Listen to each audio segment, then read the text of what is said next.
এখানে দেব, এটা কোথায় দেবো? এখানে দেবো, হ্যাঁ এখানে। এটা দেখো আমাদের এখন কোমলমতি শিক্ষার্থী, বুঝছো? তার নাম হচ্ছে আসমানি, ক্লাস 2 এ পড়ে। আজকে আমাকে সে এই ছবিটি আঁকিয়ে নিয়ে আসছে, বুঝতে পারছো? আচ্ছা আসো, তুমি ছবি দেখা যাচ্ছে কি? এটা সব সুন্দর ঘুরে নাও, দেখা আমাদের ওদিকে দেখা, দেখা। এটা আমাদের কোমলমতি শিক্ষার্থীরা তারা অঙ্কন করে, আমরা এটা অঙ্কন কর্নার করেছি, তারা বিভিন্ন শ্রেণীর নাম লিখে দেয়। তো আজকে আমি একটা বিষয় বিস্মিত হয়েছি। আমাদের দ্বিতীয় শ্রেণীর শিক্ষার্থীর নাম আসমানি, 11, সে এই ছবিটি আঁকিয়েছে। কোনো বুঝতে পারি না, আমি কৌতূহল করে বললাম, বাবা তুমি কি এটা আঁকিয়েছ? তো আমার সঙ্গে কি আঁকিয়েছ?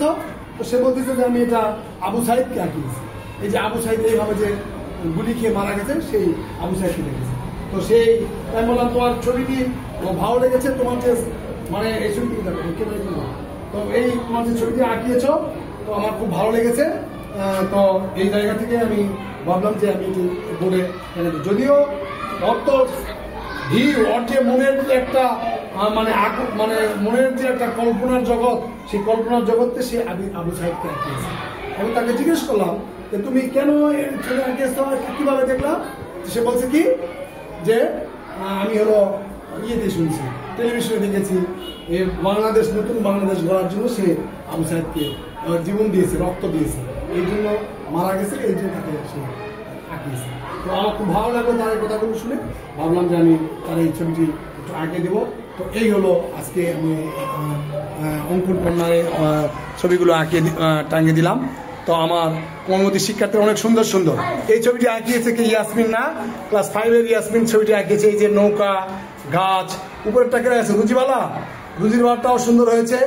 মিম আঁকিয়েছে 14 মিমেরটাও সুন্দর হয়েছে। তারপরে এটা আজকে কে দিল, এটা নাম দেখেনি কেন? এটা আয়শা, ও 14 আয়শা এটা আঁকিয়েছে। এটা কি আঁকিয়েছে? এটা কি? এটা কি? এটা কি বোঝাচ্ছে? এটা কি? ও সীমান্ত রেখাটা কি? সীমান্ত বেরাম নয় এটা। তারপরে আরো সুন্দর আঁকাছে, এই যে এটা আঁকিয়েছে হলো আমাদের তৌরা ইসলাম, হ্যাঁ। তারপর রশিদা পারভিন রিসা আঁকিয়েছে, তো অন্যরাও সুন্দরভাবে আঁকিয়েছে। আমরা চেষ্টা করছি বাচ্চারা একদম সুন্দর সুন্দর অঙ্কন করে দেওয়ালে দেওয়ার জন্য। জি, কোনটা স্কুল? আমাদের বিদ্যালয়টা হিন্দাসনের বাদল কে আঁকিয়েছে? এটা আয়শা তো অনেক সুন্দর। আয়শাকে পুরস্কৃত করবো, বুঝছো? আমি দেখি ইনশাল্লাহ পুরস্কৃত করবো। তো এই যে আমাদের শিক্ষার্থীরা এখানে দাঁড়িয়ে আছে, আমি টাঙিয়ে দিলাম। তো তোমরা এভাবে শোনো, শুধু পড়াশোনায় ভালো হতে হবে না, কেউ আর্টে ভালো হবে, কেউ নাচে ভালো হবে, কেউ গানে ভালো হবে, কেউ খেলাধুলায় ভালো হবে।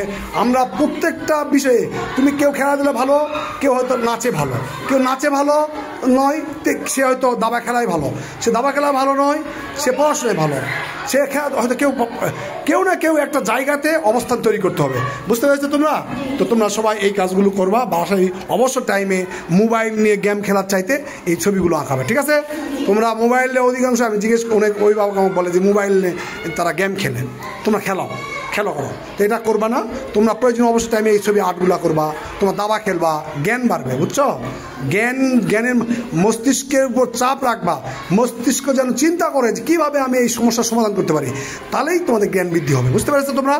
তো ঠিক আছে, চলো আমি তোমার ক্লাসে যাবো।